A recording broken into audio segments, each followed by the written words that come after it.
Good morning, Miss. How are you today? I'm your teacher, Islam bin Umar at Qaram International School, and we will start today with lesson 4 from chapter 8, which is actually about multiplying special cases. What's the difference between this lesson and the last lesson?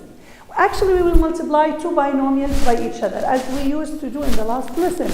But in this lesson, why we call it special? Because actually we have a special form, okay, or we have a form that when you see these two binomials, all you have to do is just write the formula, okay? So what you have to do is just to memorize it and write down the formula.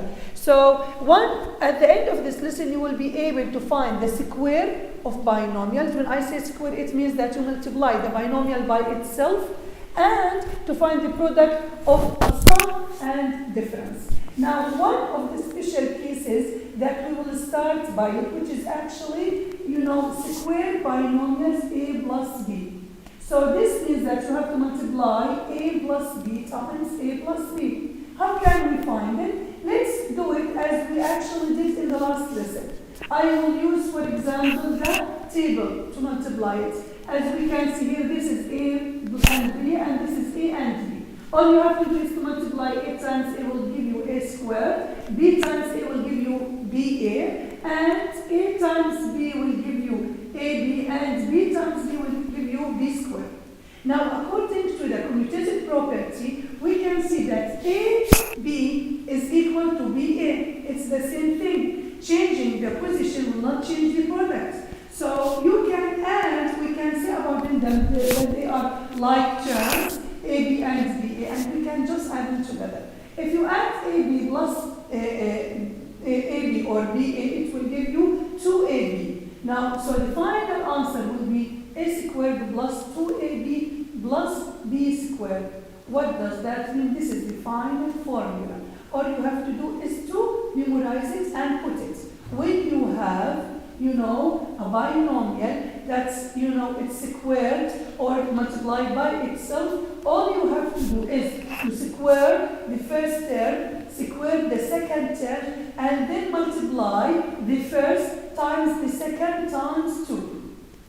And here, you can notice here, the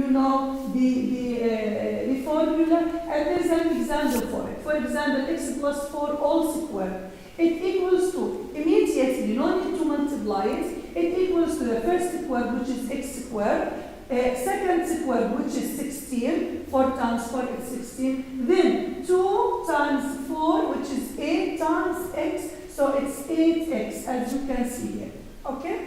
Now, what about the second?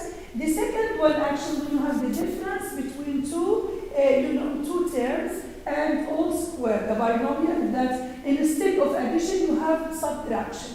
When you have subtraction instead of addition, you will write the same, okay, the same in first square, the last term squared, or second, the last term squared. In the middle, you will put 2 times the first times the second, but you should add the negative sign. So the negative sign here, you will keep it in the middle or in the middle term or in the second term, okay? And you just multiply the one of the x, and this is another example for it, which is x minus 3, all squared. You will square the first one, x squared, square the last one, negative 3 squared, it's 9. You will put it at the end, so it will be positive 9 plus 9, don't forget. But in the middle, it's 2 times negative 3, negative 6 times x, it's negative 6x.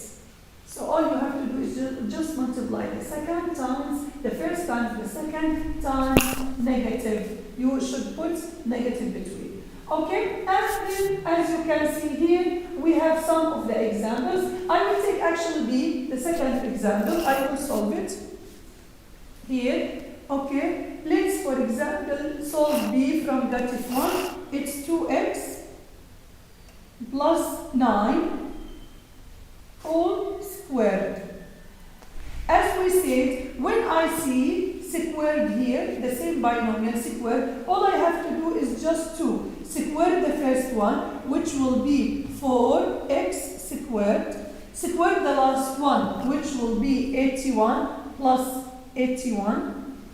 And in the middle, since I have positive here, so I will put positive, or I will add 2 times the first times the second. 2 times 2, it's 4. 4 times 9 is 36, so it will be 36x. Okay, miss? This is very easy. You can notice in all you have to do is to just, use the formula. Memorize it and use it. Now, we can use it in, as you can see here, in life problems. Okay, they are asking us to find the area of the, they say about it with the walkway. Actually, it looks like a border. They want us to find this area. So all we have to do is to find the area of the big square, because actually this is square as you can see here. Then find the area of the middle or the small square. Then take the difference. So it will be, as you can see here now, first of all, to find the area of the big square, since it's x plus 6, it's x plus 6 square.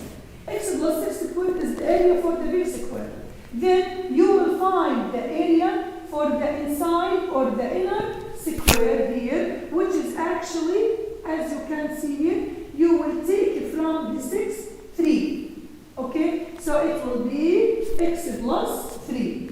So you will, as you can see here, you will take the area of the, which is in the middle here. It's actually, you will take here, and here. It will be a 3 and 3. It will be 6. So you will subtract 6. You only have to do, but the only side you have it is x. So here it's x, x, x, x. What's the area for a square that has x side? It will be x squared. So, and the area of the walkway will be the total area, which we find it here, minus the area of the ratio, which is actually, x squared. So here it's x minus, we can see that we can subtract x squared minus x squared. Why? Because there are like terms, and this is the area of the, as we can see, the area of the walkway. We subtract the area of the patch from the area, the total area, and then we find it. Okay? This in the last problem here, in the last problem, in problem 3, you can notice that we can use these special cases, binomials, in finding the, in finding mental math. For example, to find 39 squared. Instead of multiplying 39 times 39, all you have to do is to see that 39 is 40 minus 1.